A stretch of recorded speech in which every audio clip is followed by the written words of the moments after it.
Pues bienvenidos, bienvenidas a Encuentros Alumni UAH, un espacio en el que compartimos experiencias y recuerdos con nuestros egresados. Para los profesores, para la Universidad de Alcalá, estos encuentros son un evento muy especial porque tenemos la oportunidad de volver a contactar con nuestros egresados y conocer su trayectoria y sentirnos muy orgullosos siempre. Pero es que además estamos muy agradecidos porque los actuales estudiantes necesitan saber cuáles son las salidas y posibilidades que les esperan una vez que terminen de estudiar en la Universidad de Alcalá. Hoy tenemos con nosotros a Isabel Otero, una joven alumni UAH que tan solo se graduó en 2018. Bienvenida, Isabel, muchas gracias por estar con nosotros. Muchísimas gracias a ustedes por invitarme y sí, en 2018 fue hace poquito.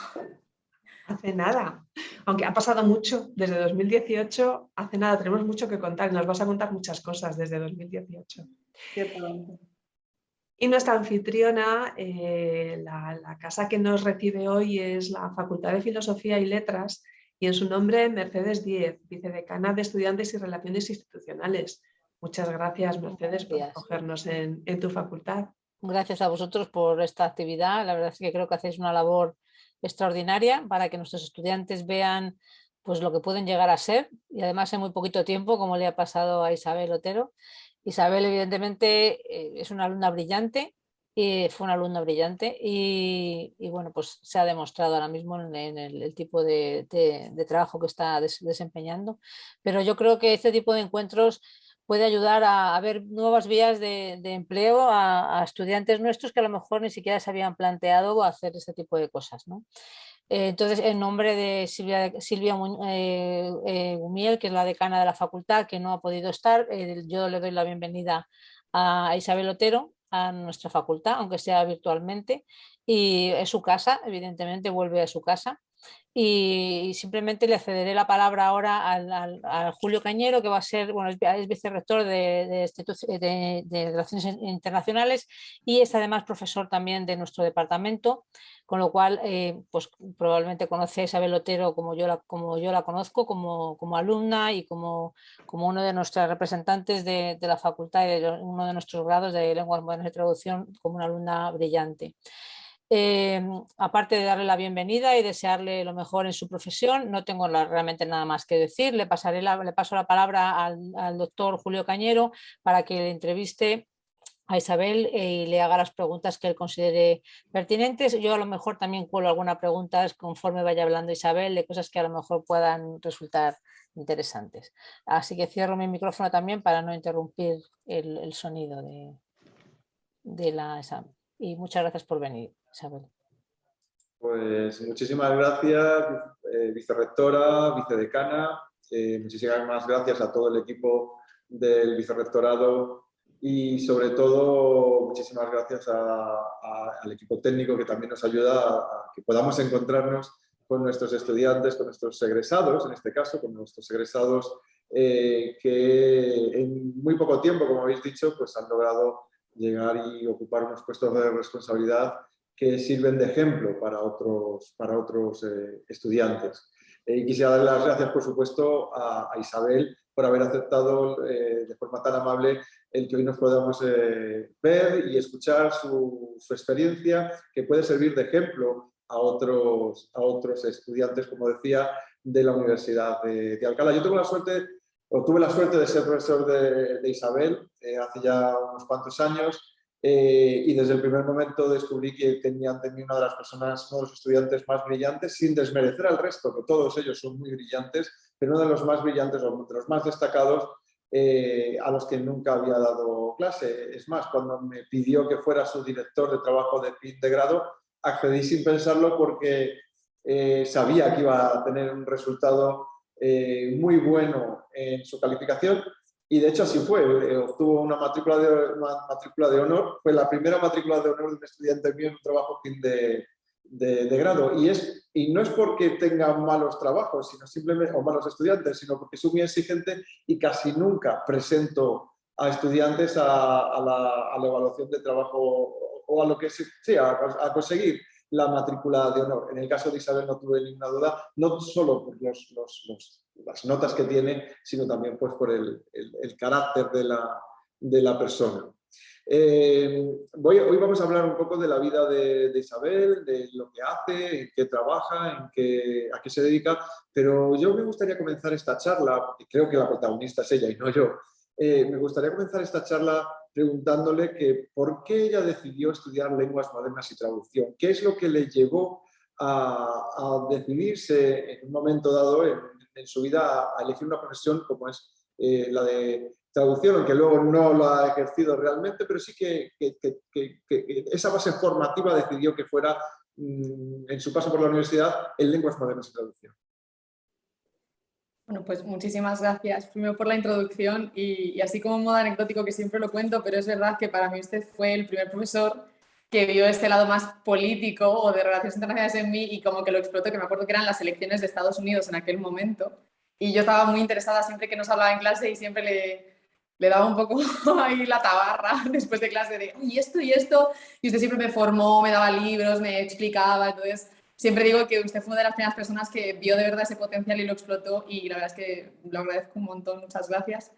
Y pues, ¿por qué decidí estudiar lenguas modernas y traducción? La verdad es que es una cosa que tenía pensado desde que tenía 14, 15 años, que me acuerdo que estaba en el colegio y cuando lo hablaba con mis profesores entonces siempre decían, pero eres muy joven, ¿cómo lo sabes ya? Y yo decía, pues porque me gustaban los idiomas, me gustaba la Unión Europea, lo de ser intérprete en organizaciones internacionales era una cosa que sí que me daba curiosidad y siempre estaba pues o la ONU o la Unión Europea y por lo que sea el Parlamento Europeo me llamaba la atención.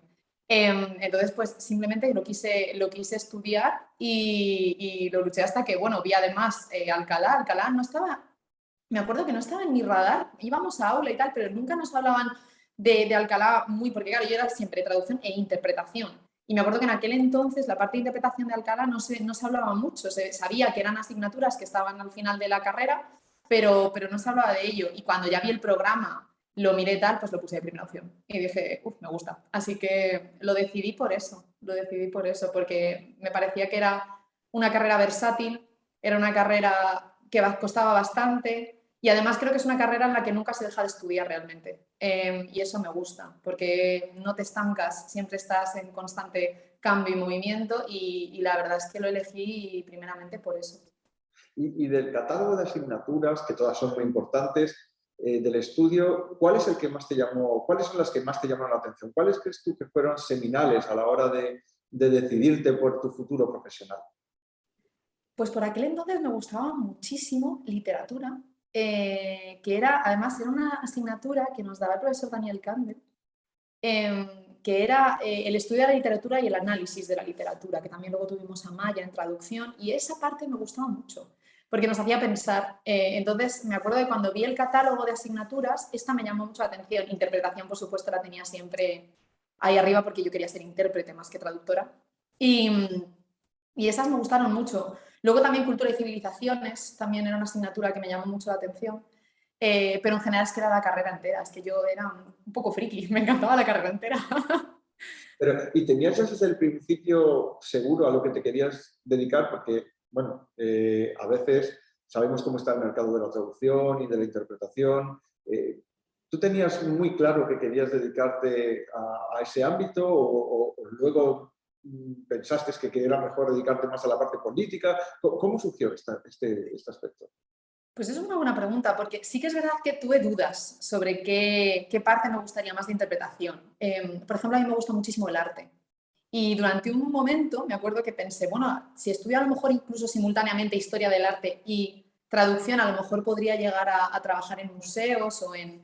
Pero no sé, la verdad es que no sé explicar cómo fue. O sea, tampoco conocía muy bien el sector a nivel calidad, se podría decir, de lo que iba a encontrarme después en el sistema laboral.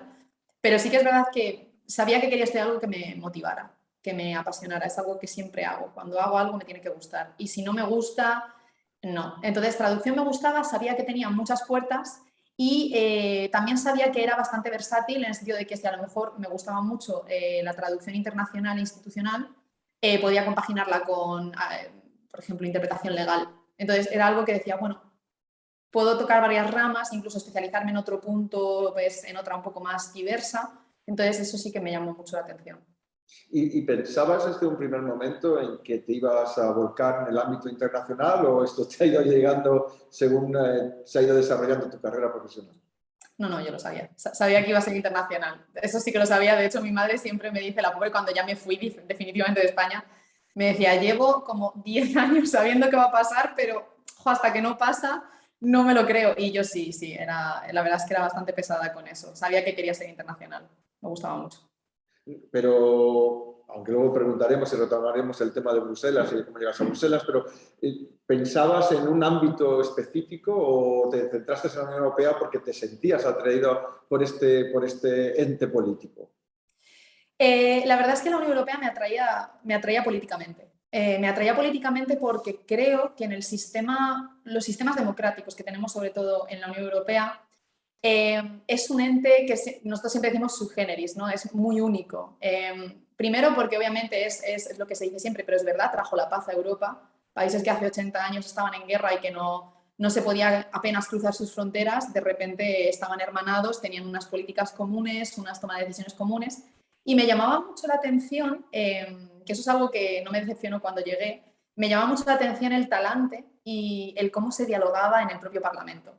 Creo que es una idea que muchas veces, sobre todo en España, hay veces que nos cuesta ver, ¿no?, esa hermandad entre partidos, aunque sean de un objeto político completamente distinto, y sin embargo aquí son capaces de dialogar, de negociar, porque saben que hay un bien común, que son 27 países en este caso, y que tienen que conseguir llegar a 450 millones de personas. Entonces, a mí eso me fascinaba, es que me parecía fascinante, entonces quería vivirlo.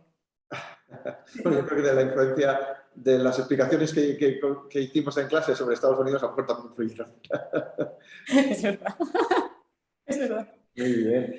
Isabel, y tú has tenido varias experiencias internacionales, ¿no? Y has sido Erasmus, y aprovecho como vicerrector de Relaciones Internacionales, aprovecho a los estudiantes que nos estén viendo a que apliquen a las distintas ayudas y convocatorias que tiene el vicerrectorado para poder tener esta experiencia internacional. Yo siempre he dicho que hoy no estaría aquí y quizás no hubiera hecho ni siquiera una tesis si no hubiera tenido mi experiencia internacional durante la carrera. ¿Cómo te marca a ti, o qué te aporta a ti el haber tenido esta experiencia internacional que tuviste? Fue fundamental. Fue fundamental.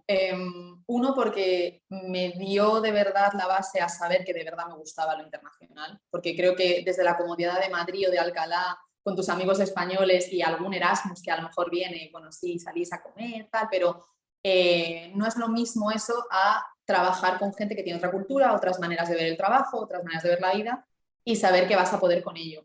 Eso me ayudó muchísimo, pero vamos, una barbaridad.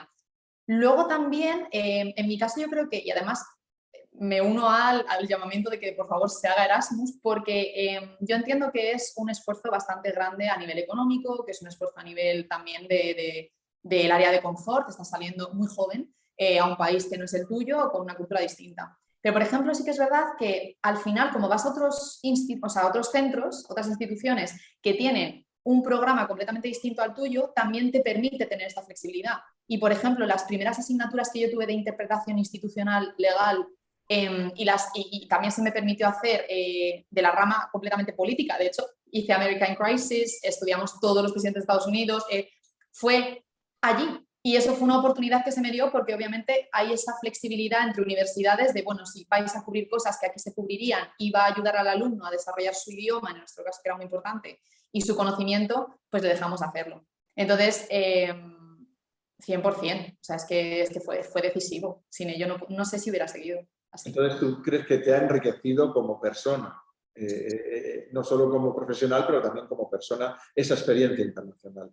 Pues te agradezco porque a veces es complicado hacer ver a los estudiantes la importancia que tiene de tener esa experiencia internacional, que muchas veces supone un sacrificio, y es así como lo has explicado, económico, bueno, pero que hay muchas posibilidades, no solo dentro del programa Erasmus, sino incluso de globalidad, de movilidad global, bueno, pues que ayudan económicamente a estas experiencias internacionales. Porque tú, por ejemplo, has tenido la experiencia en Swansea, si no recuerdo mal, estuviste en Swansea, y luego también has estado en Sciences Po, ¿no?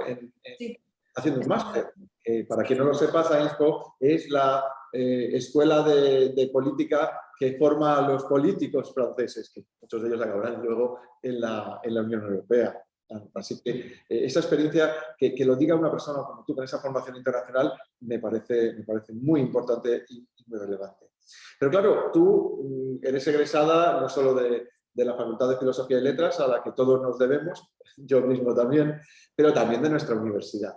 Entonces, mi pregunta ahora es un poco más sobre tu paso por la Universidad de Alcalá. ¿Cómo la Universidad de Alcalá te ha marcado y qué es lo que recuerdas mejor de tu paso por nuestra institución? Uf, es que es difícil, ¿eh? Porque hay muchas cosas. Yo creo que lo que más me ha marcado, y siempre lo cuento, es que me descubrí a mí misma como persona. Creo que la universidad es ese punto en el que no solo se aprende a nivel personal, porque obviamente eres más mayor, estás en un entorno distinto, como nos decían al principio, ¿no? Ya nos llevan los profesores de la mano, es algo que tienes que hacer, pero además es que es el ambiente, son las asignaturas, son las oportunidades fuera de lo que es lo puramente académico. O sea, por ejemplo, a mí me acuerdo que una compañera de clase me dijo en su momento, oye, ¿te apetece apuntarte al consejo de estudiantes? Porque estamos allí, yo creo que serías un buen perfil. Y me apunté un poco por probar y me lo pasé fenomenal. Descubrías un poco los intrinjos de la universidad, podías tener un voto para también mejorar las cosas al resto de alumnos. Entonces yo diría que me ayudó mucho a descubrirme a mí misma, pero muchísimo. Para mí Alcalá era un refugio, era un refugio. O sea, sé que a lo mejor suena como un poco exagerado, ¿no? Pero para mí el estar en Alcalá, en la biblioteca con mis amigas, el transporte desde Madrid, que iba todos los días, de Madrid a Alcalá con ellas, estudiando, repasando, con el resto de mis compañeros, se aprende un montón. Es que es único. Yo, vamos, si me dijeran, no puedes volver a... No podrías, tienes que volver al pasado y no puedes ir a la universidad, sería un disgusto horrible.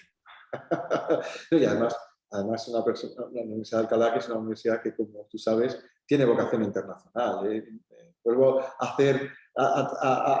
recoger para mí mi área, pero es una institución que anima a sus estudiantes a que tengan esa experiencia internacional y que, sobre todo los profesores, yo creo que una cosa muy importante en los profesores es, además de esta experiencia internacional, es que creo que la universidad, o aquí en la Universidad de Alcalá, al menos en el grado en el que tú estabas, ayudan a pensar. No enseñan a pensar, que eso es algo que tienen que hacer los estudiantes, pero yo creo que ayudan a pensar. ¿No? Yo recuerdo una de las cosas que digo siempre a mis estudiantes, y tú eres el claro ejemplo de ello, es que la universidad está para haceros pensar. ¿Qué es lo más importante? Que tengáis criterio, que tengáis una experiencia que os ayude a formaros como personas. Y yo creo que en tu caso, pues, se ve, ¿no? Se ve. Y esto yo creo que te ha ayudado, y bueno, dímelo tú, si te ha ayudado a la hora de realizar ese tránsito entre la vida académica, universitaria y la laboral.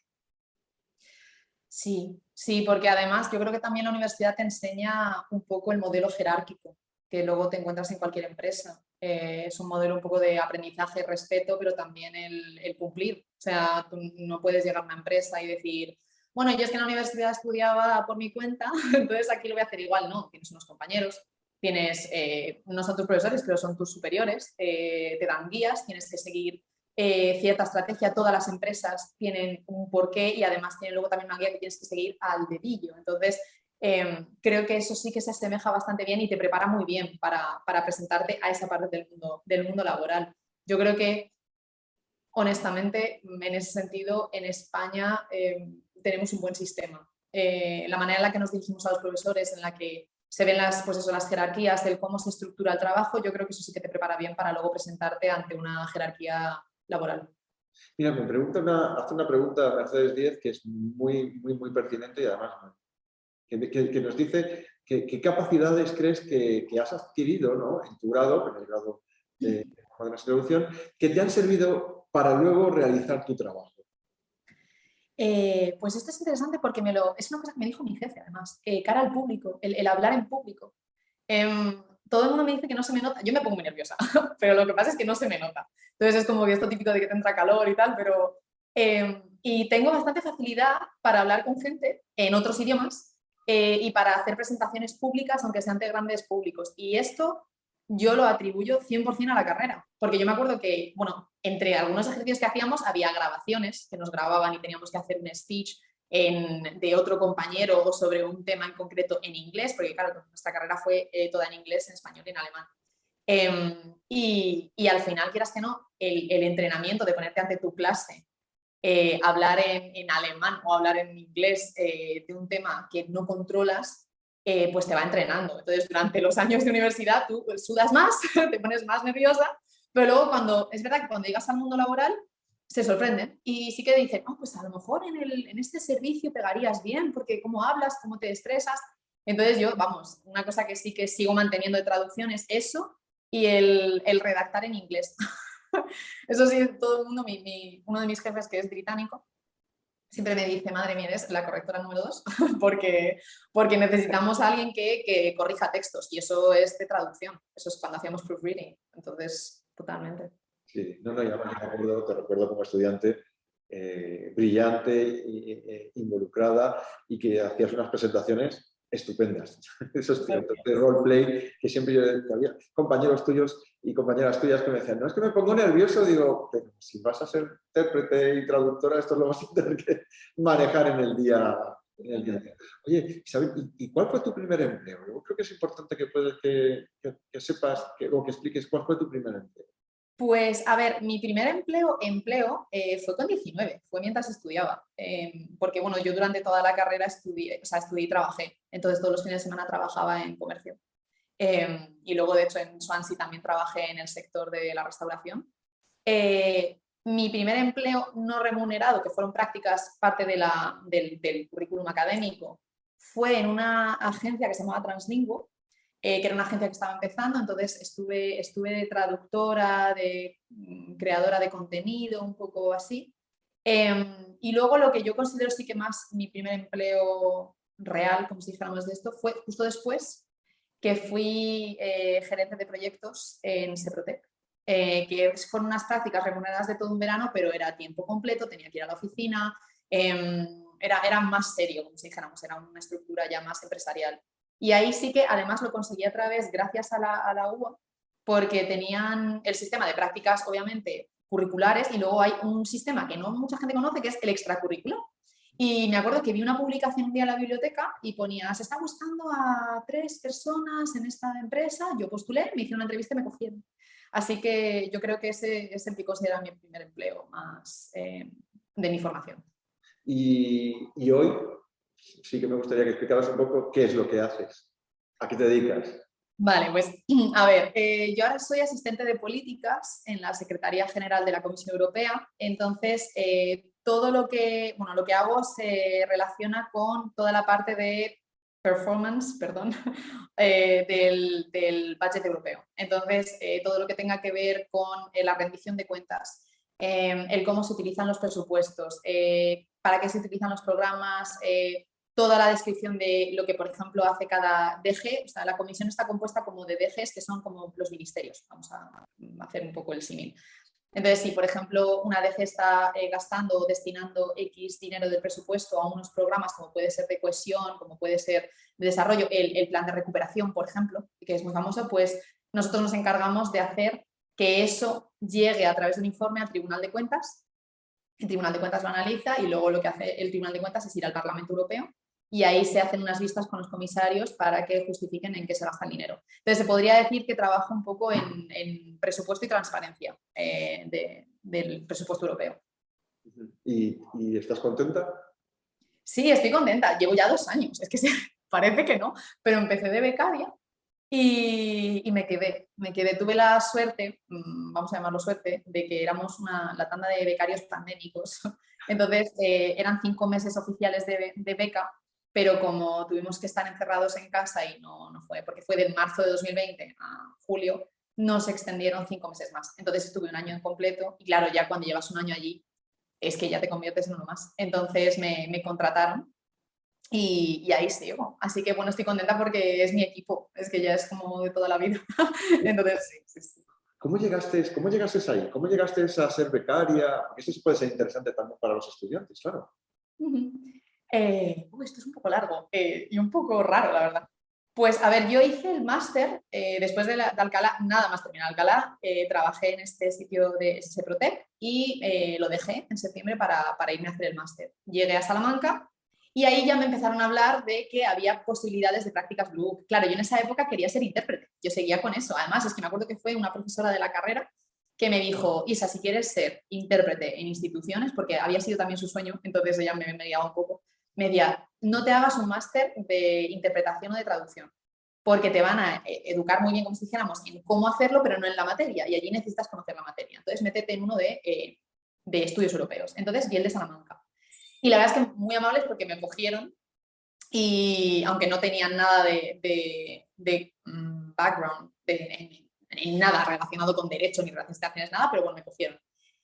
Y ahí tuve un cambio de mentalidad bestial. O sea, ahí ya es cuando me di cuenta que interpretación me gustaba, pero no me quería dedicar a ello. Vi otro mundo completamente distinto, vi el mundo del derecho europeo, de las ciencias políticas, de lo que eran las relaciones institucionales y me empezó a gustar. Entonces, ahí ya fue cuando dije, vale, tendré que hacer o llegar a las instituciones, pero no como había pensado. Porque claro, yo tenía mi plan. Yo decía, bueno, yo hago esto, luego el máster de interpretación que te permite luego ser intérprete en el Parlamento, lo tenía todo marcado y de repente todo hizo y desapareció. Entonces, cuando ya estaba en Salamanca, me hablaron de que había una posibilidad, había 2 plazas para el máster, para que nos cogieran para hacer un segundo máster, un segundo año, en Sciences Po Grenoble, para hacer gobernanza europea. Entonces yo postulé porque un amigo, mi mejor amigo, me dijo, Isa, él es francés, me dijo, Isa, si quieres llegar a la comisión, tienes que pasar por Sciences Po. Es así, o sea, que no es verdad. O sea, quiere decir, podrías hacer otras cosas. Pero yo en ese momento decía, vale, ciegamente. Pero bueno, yo lo hice. Entonces, ya en Sciences Po nos empezaron a hablar de las prácticas no de traducción, porque de esas sí que nos habían hablado en Alcalá. Pero ahí me empezaron a decir, bueno, hay unas que se llaman administrativas, tal, y yo sabía que era la comisión porque era el ejecutivo, y decía, bueno, Parlamento es muy político, creo que quiero algún pelín más técnico por el momento, entonces me fui a la comisión. Y postulé. La cosa, y es aquí cuando viene, yo postulé, el proceso de Erasmus es bastante complejo, de hecho sí que he hecho algún seminario sobre ello porque es bastante complicado para la gente. Tienes que elegir 3 DGs, que son estos ministerios donde tú quieres aplicar. Entonces, claro, yo elegí 3 y me llamaron de otros 2 que no había postulado. Entonces, porque es un sistema interno, ellos buscan y te encuentran.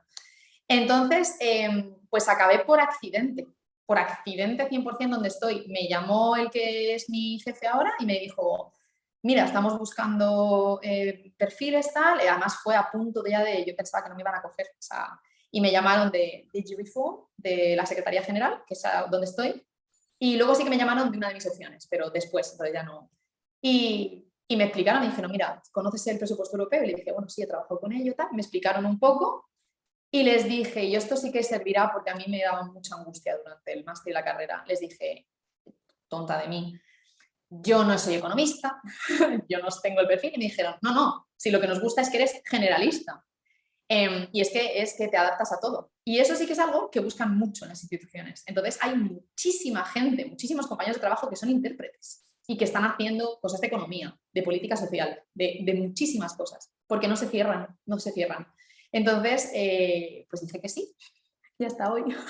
Pero fue por accidente. Pero es muy importante lo que estás diciendo, porque vuelvo a lo mismo. La universidad te da la base, la capacidad de amoldarte a desafíos que te vas a encontrar en tu experiencia personal, muchas veces, pues, sobre todo profesional. Y eso es muy importante resaltarlo. Es decir, que muchas veces uno se queda en la idea de que no, es que yo he hecho estos estudios y entonces ya en el futuro no voy a poder hacer otra cosa. Pues no, hay que ir adaptándose, amoldándose, cambiando, sobre todo porque vivimos en una sociedad y en un mercado laboral actualmente que cambia demasiado deprisa y que requiere pues, de esta formación a lo largo de la vida. Si en algún momento, imagino que Isabel también regresarás a la universidad o no tiene que ser a la española, si es a la de Alcalá mejor, pero puede ser a otra, porque muchas veces necesitamos esos cursos de reciclaje para ir afrontando nuevos retos y nuevos desafíos. Y una pregunta, y esto ya es casi como curiosidad personal, ¿cómo es tu día a día en el trabajo? Pues varía mucho. Hay reuniones, muchas reuniones, a veces demasiadas, pero porque al final hay que ponerse en contacto con muchas DGs. O sea, al final mi equipo lo que hace es que coordina la comisión. Entonces, al final tienes que estar coordinando a otros equipos, hablando con ellos para ver cómo se hace, y trabajamos mucho con el de cuentas, que es Batch. Entonces, casi todas las semanas, pues eso, reuniones de unidad, en las que los equipos pues dicen un poco dónde estamos. Pero sobre todo el día a día son emails, responder a muchos emails, contribuir a informes de jerarquía, de todo tipo de jerarquía, pues si a lo mejor de repente necesitan algo de presidencia o tal, pues no tienes que hacerlo. Si pues tienes, por ejemplo, ciertos informes que tenemos que hacer anualmente, pues es todo el proyecto, al final son pasos. Entonces, un mes tienes que hacer la review, el otro mes tienes que hablar con los gabinetes de tal, esto.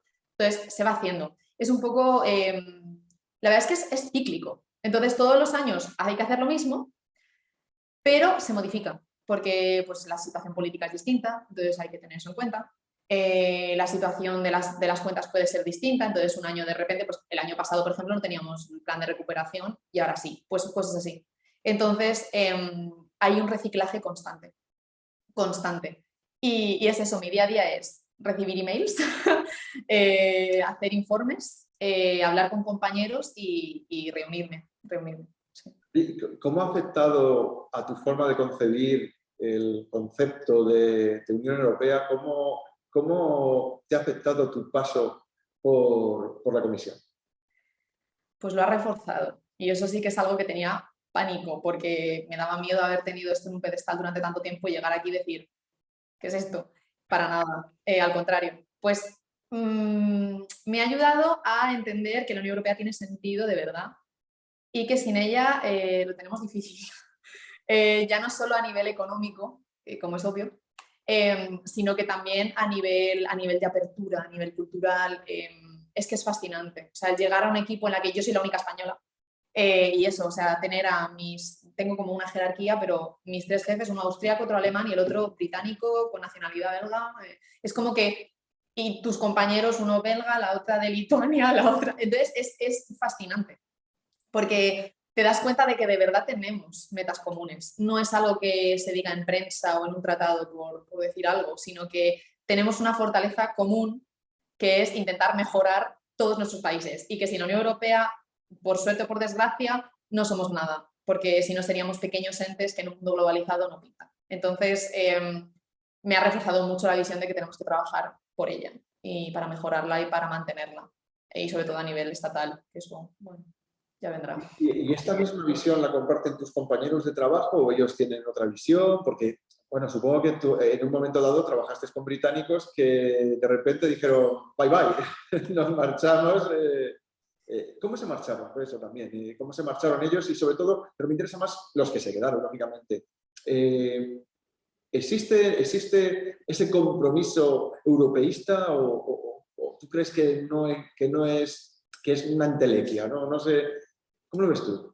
Hay un compromiso bastante gordo. Obviamente también depende del perfil, porque incluso el europeísmo como tal tiene muchas ramas. No es lo mismo ser un europeísta federalista que ser una persona que cree más en un modelo un poco más organización internacional y ya está. Todo se modifica. Incluso, ¿no? ¿El qué, perdón? O económico incluso, ¿no? Claro. Que hay gente que dice, oye, esta reforma de los 90, de repente ponernos en una fuerza más política no me gusta, pero sí les gusta en la parte económica europea. Hay mil maneras de verlo. La verdad es que de mis compañeros no es algo que tratemos en el trabajo, nunca lo he preguntado. Es el típico tema como que todos asumimos que estamos ahí por algo. Entonces, supongo que todos somos europeístas. Y yo creo que sí, porque todos se mueven por ahí y viajan y están casados con personas de otros. O sea, eso es una cosa que pasa mucho. Todo el mundo está casado con alguien que no es de su nacionalidad. Entonces, sí que hay un movimiento bastante europeísta. Respecto a Reino Unido, se vivió muy mal, hubo mucha tristeza. Recuerdo el día que quitaron la bandera, cómo la quitaron. O sea, fue un proceso, porque al final, bueno, hay muchos compañeros que se tuvieron que marchar, pero sí que es verdad que los funcionarios que se quedaron británicos, esto no sé muy bien exactamente cómo funcionó per se, pero sé que muchos de ellos, como llevaban ya bastante tiempo en Bélgica, muchos solicitaron la doble nacionalidad, como también estaban casados con otros europeos, solicitaron la doble nacionalidad y se quedaron trabajando. O sea, lo que sí que la Unión dijo fue, no vamos a dejarles en la nada. Entonces, es bonito, porque te das cuenta de que siguen trabajando por un proyecto que a nivel nacional no les afecta, pero en el que siguen creyendo. Qué bien. Bueno, hay de todo. Hay gente que piensa que volverán en algún momento, otros que, bueno, pues que a lo mejor se tenían que ir y ya tocaba. Es que hay muchas opiniones, pero fue muy triste. Fue un momento bastante delicado. Y una pregunta que me hace también Mercedes y que me parece muy interesante. ¿Cuántas lenguas tienes que comunicarte en tu día a día? Pues mínimo 2, 3. Bueno, a ver, tengo que usar el inglés, es la lengua vehicular, vamos a decirla, y luego tenemos el francés. El francés sí que es verdad que lo utilizamos menos, sobre todo se utiliza cuando se habla o con compañeros franceses o cuando se habla con los servicios legales, porque como el Tribunal de Justicia está en Luxemburgo, su primera lengua más tal es el francés, entonces con ellos sí que nos solemos comunicar así. Pero en mi caso no me comunico mucho con servicios legales, entonces es más inglés y español porque hay muchísima gente que habla español, hay muchos españoles y luego también hay mucha gente que hizo su Erasmus en España y entonces aprovechan y te llaman y te lo cuentan y te dicen ¡ay, me encanta! Y a lo mejor es gente de Rumanía, pero oye, que hablan español. Entonces, principalmente esos 3. La verdad es que alemán no lo utilizo nunca, jamás, lo cual fue un poco decepción porque lo voy perdiendo, quieras que no. Pero el alemán no se utiliza casi. Entonces, francés e inglés. O sea, que son varias lenguas, incluso luego el español. Si coincido contigo, sabes que la universidad va a concurrir a una convocatoria de universidades europeas, que es un tema que supongo que estará muy presente en la Unión Europea en este momento. Concurrimos con varias universidades de Europa. La lidera nuestra propuesta, una que ya tiene una universidad europea, que es Paris-Saclay, la Universidad de Paris-Saclay, que, como sabes, es la número 1 no de habla inglesa en Europa. Es decir, solo están por encima Cambridge y Oxford. Y en la reunión que tuvimos se desarrolló por completo en inglés, aunque fue en París, pero lo más curioso es que casi todos los de las otras universidades venían a hablar con nosotros en español, que es una cosa que decía yo, pero bueno, es un idioma, yo creo que tiene peso en la Unión Europea, sobre todo pues, por los Erasmus, ¿no? por los Erasmus. Oye, Isabel, ¿y cómo te ves dentro de 10 años? ¿Cómo te ves? ¿Cómo piensas cómo crees que va a ser tu futuro profesional? ¿Dónde te ves? ¿Te sigues viendo como expatriada o en algún momento regresar a España? Bueno, Bruselas son 1:30, 2 horas en avión y es relativamente cerca. Y yo creo que es el futuro de nuestro... Como a mis hijos muchas veces les digo que se olviden de trabajar al lado de casa como hace su padre, que esto probablemente les llevará a vivir fuera de España, ¿no? Porque será, bueno, en concordancia con las necesidades del mercado laboral. Pero en tu caso particular, ¿cómo te ves dentro de 10 años? Pues mira, te voy a ser sincera, dejé de verme a tan largo plazo después del chasco de cambio de carrera, porque desde los 14 hasta los 24 pensando, yo intérprete, y llegué a los 24 y me decía mi amigo, mi mejor amigo de Salamanca, me decía, ¿quieres dejar de ser tan cuadriculada? Que la vida viene y te cambia y ya está. Y yo, vale. Y aprendí a dejar de ser cuadriculada, porque nada de lo que estoy viviendo lo planeé. Nada, nada, ni el segundo máster, ni Bruselas, absolutamente nada. Entonces, estoy muy abierta. Sí que sé que quiero seguir dedicándome a los asuntos europeos. Me gustaría mucho recentrar un poco mi temática, porque la temática que yo siempre he tratado durante el máster y en la que me he especializado es el Estado de Derecho. Entonces sí que me gustaría estar trabajando en algo relacionado con la protección del Estado de Derecho en Europa. Y me gustaría estar en Bruselas. Sí que es verdad, pues a ver, ya tengo mi vida aquí, entonces es como un poco difícil imaginarse fuera. Y también es una realidad que hay que tener en cuenta y es un poco lo que a lo mejor le comentas, ¿no?, a tus hijos por esta línea.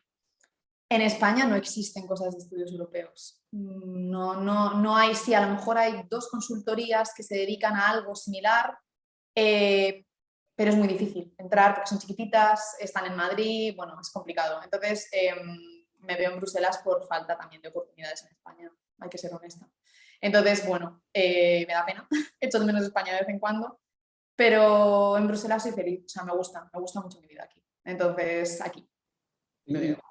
¿Y hasta dónde crees que puedes llegar o hasta dónde quieres llegar? Uf. ¿Cuáles son tus objetivos en este periodo? A ver, mi objetivo es ser funcionaria europea, funcionaria de verdad, porque yo ahora soy temporal. Sí. Entonces, bueno, esta aventura se acabará tarde o temprano. Me gustaría ser funcionaria. Dentro del funcionariado, pues hay unos tiempos. No pongo límites a dónde voy a llegar. No, tampoco voy a decir, quiero ser presidenta. Pues no, o sea, no lo sé, donde me lleve la vida. Creo que seré feliz si hago lo que me gusta. Me da igual si acabo siendo policy officer toda mi vida, que es lo que hago un poco parecido ahora, o si llego a ser jefe de unidad. Es que no lo sé, o sea, donde me lleve, que pueda compaginar con una vida más personal y con salud y que me haga feliz. Es que son las metas. Una pregunta que puede ser interesante para nuestros estudiantes, ¿no? ¿Qué tienes que hacer? Porque lo que has dicho es fundamental, ser feliz. Eso es lo más importante de todo y que lo que hagas te haga feliz, independientemente de donde estés. Eso es lo básico, lo básico que uno aspira a hacer en su vida profesional. Pero hay una pregunta que nos hace también Mercedes, que es ¿qué tienes que hacer para ser funcionaria europea? ¿Cuáles son los pasos que tienes que seguir hasta conseguir ser funcionaria de la Unión? Pues a ver, el paso final, vamos a empezar por ahí, es hacer las oposiciones europeas. Sí que hay una ventaja respecto a las oposiciones españolas y es que no son de, toma, 1000 páginas, apréndetelas y en un examen las pones. No, son bastante complejas a nivel psicotécnico y sobre todo quieren ver qué sirves para un trabajo internacional, te hacen pruebas de juegos de rol, como si dijéramos, te ponen un modelo de rol y lo haces, hay pruebas matemáticas, de hecho es que tengo un examen en una semana, te hacen pruebas matemáticas, te hacen pruebas lingüísticas, te hacen todo tipo de pruebas. Pero son todo tipo control, se llaman EPSO, E-P-E-S-O, EPSO, y bueno, hay que estar pendiente de las candidaturas, porque por ejemplo las mías, que son las generalistas, no salían desde 2019 y todavía no han salido oficialmente, pero bueno, esperamos que este año a lo mejor sí que salgan. Entonces, prepararse esas. Hay muchas agencias que te ayudan a prepararte esto. Yo la que más conozco es a la que yo voy, que es Jepso, que tienen bastantes oportunidades, tienen cursos y formaciones más dedicadas a la persona, entonces yo es con los que voy. Pero hay muchas más. Creo que en Madrid hay un par, está el Instituto Europeo también, o sea que en España hay opciones sin problema y luego también las hay online con las propias instituciones. Pero hasta llegar hasta ahí es importante tener un perfil internacional, muy internacional. ¿En qué sentido? Mínimo yo recomendaría tener másters, porque ya no por nada, porque puedes aprobar las oposiciones, pero este tipo de oposiciones no te aseguran un puesto. Son oposiciones que te facultan para poder acceder al puesto, pero ya luego te tienen que llamar. Y para eso tu perfil tiene que ser atractivo y me temo que la competencia es enorme. Entonces, solo una carrera será complicado. Yo diría eso, pues máster en cosas relacionadas con lo que se puede hacer. También másters técnicos, si hay personas que son, por ejemplo, ingenieros o que son médicos, es que hay de todo. Yo he visto hasta psicólogos. Podéis también acceder a eso, entonces eso está bien. Y luego idiomas, es muy importante tener idiomas y titulación, que tienen que estar titulados oficialmente. Entonces mínimo inglés tiene que ser un C1 titulado y luego ya pues el resto de idiomas, que eso ya va un poco, las 24 lenguas sirven. Sí, porque al final pues, en tu caso ha sido el francés y el alemán, pero si alguien que viene, por ejemplo, de económicas, que maneja el inglés, pues el inglés es un must hoy en día. Pues si manejas el inglés y manejas otro idioma de la Unión Europea, pues eso es una ventaja, claro, es una ventaja. Te pregunta Piedad Martín qué tipo de diferencias académicas, culturales, habilidades ves con tus compañeros de otros países frente a los egresados españoles. Bueno, hay una diferencia que también la noté yo cuando estudié fuera. Creo que en España, sobre todo en las carreras, somos mucho más teóricos y menos prácticos. Entonces, ¿qué significa? Que nosotros estamos acostumbrados a modelos de clase en los cuales son clases maestras, que la persona llega a clase, recibe la lección, hace apuntes y se va. Y me pasó en Reino Unido y me pasó en Francia, pero lo veo en todos los países. Allí hay clases más maestras y luego hay seminarios pequeños. Entonces, eso está muy bien porque te ayudan, o sea, tienen como más facilidad a veces para hablar en público, para desarrollar argumentos bastante más solidificados, porque lo practican durante todos los años de carrera. No se ciñen simplemente a un programa que tienes que presentar, sino que tienen debates durante horas con sus profesores, los profesores les guían, les dicen, no, esto sí, esto no. Entonces yo creo que la primera diferencia que vería, sobre todo en carreras de letras, es que es menos teórico. Pero por el resto estamos muy capacitados. De hecho, en Bruselas gusta mucho el trabajo del español porque está muy bien preparado y porque tenemos una mentalidad muy de trabajo es trabajo y hay que hacerlo bien. Entonces, sí que es verdad que en ese sentido me siento bien, nos valoran muy bien, así que de momento esperemos que siga así. Dice Piedad, añade Piedad en el chat, que si crees que tienen más desarrolladas las competencias transversales que los egresados españoles o que competimos de tú a tú con ellos. ¿En qué, o sea, transversales en qué sentido? Imagino que en cuestiones que no están solo involucradas en lo que son tus propios estudios, sino también en otras cuestiones pues, de personalidad, de lo que tú dices, de capacidad de adaptación, etc. Claro, esto, a ver, lo desarrollan un montón y también es que el sistema universitario español no es igual en, por ejemplo, no existen las sociedades, bueno, existen, pero no, en realidad. O sea, sí hay coro, tal, que está muy bien, pero, por ejemplo, en Francia puedes llegar a tener asociaciones de veganismo, sociedades de... Es que yo he visto de todo, es que cada cosa, yo he visto hasta de juegos de Quidditch, unas cosas que a primera no llaman y dices, pero ¿cómo puede existir esto en una universidad? Ya, pero también permite desarrollar otras cosas a los estudiantes, más en el ámbito, por ejemplo, más creativo, de juntarse con gente con la que se sienten a gusto, de hacer cosas fuera de lo académico. Y yo creo que en eso sí que me gustaría verlo en las universidades españolas. Un poco de desarrollo más de esta vida de ocio dentro de la propia universidad y alejada de los estudios, pero que también da mucho a los estudiantes porque luego en su vida se nota mucho. Sí, tienes toda la razón. Es decir, quizás los que venimos del mundo anglosajón conocemos muy bien cómo son los sistemas universitarios. Tú estuviste en Swansea, por ejemplo, yo estoy en Estados Unidos y realmente allí sí que se valora muchísimo el trabajo en equipo, la comunicación o la proactividad, que son tres de los elementos que, por ejemplo, Eva Muñoz nos está resaltando. Yo creo que eso es algo que las universidades europeas en general, no solo la española, yo creo que es algo general, ¿no? del propio sistema universitario europeo, que yo creo que sí que se deberían que sí que se deben desarrollar, ¿no? Porque además tú lo estás viendo con tus compañeros, ¿no? ¿Qué te hubiera gustado entonces, me pregunta Eva Muñoz, haber hecho en la Universidad de Alcalá que no pudiste hacer para dar quizás esa proactividad? ¿Qué te hubiera gustado? ¿Cómo dirías que deberíamos mejorar, ¿no? Ya sabes que esto es importante, ¿no? ¿Cómo podríamos mejorar? Pues, a ver, en mi caso, esto ya es muy mi perfil, esto es algo muy personal. Me hubiera gustado ver más oportunidades, o a lo mejor enterarme yo mejor, que también puede ser que yo no me enterara, y eso es culpa mía, de oportunidades de clubs de debate, tipo Moon, que son como modalidades en las cuales pues tú haces que eres, no sé, por ejemplo en Salamanca, me acuerdo que estuve en un par en el cual pues yo era Theresa May negociando el Brexit y en otro tuve que ser, bueno, esto fue ya en Francia, pues tenía que ser Mogherini negociando con el Sudán del Sur, bueno, eso fue... Entonces, esto era muy bueno porque de primeras te tenías que preparar la teoría, entonces tenías que saber del tema, pero luego además tu destreza de negociación mejoraba un montón. Y eso sí que me hubiera gustado mucho verlo en Alcalá y vivirlo. Pero es eso, a lo mejor eso, implementar más clubs de debate o incluso una vida más asociativa. Porque, por ejemplo, yo sí que es verdad que como tuve esta experiencia en el extranjero y esta experiencia más de asociación, fue por eso que al final, cuando descubrí Equipo Europa al principio de todo, que éramos 100 personas, no llegaba, me metí.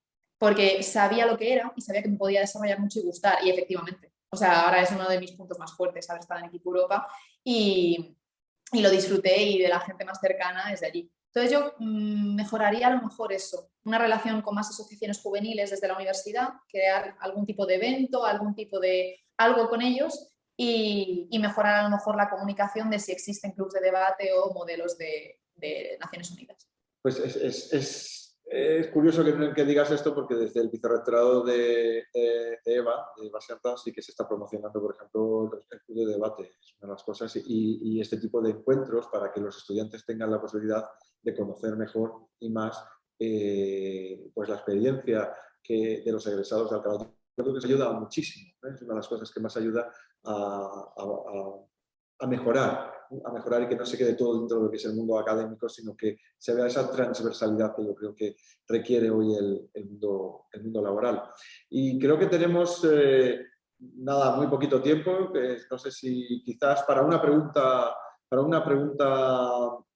final, ¿cuál ha sido, y esto es una cosa que quiero que compartas, me gustaría que compartieras con el resto de personas que nos escuchan, de estudiantes o incluso de otros egresados, ¿cuál ha sido tu mayor satisfacción como estudiante de la Universidad de Alcalá? ¿De qué te sientes más orgullosa? De mi clase. ¿Es tu mejor recuerdo, quizás? Sí, tengo muy buenos recuerdos. Éramos una clase no muy grande, teníamos 50, que nos solían dividir. Y tengo muy buenos recuerdos de allí porque creo que en general nos apoyábamos mucho. Éramos una clase muy sana.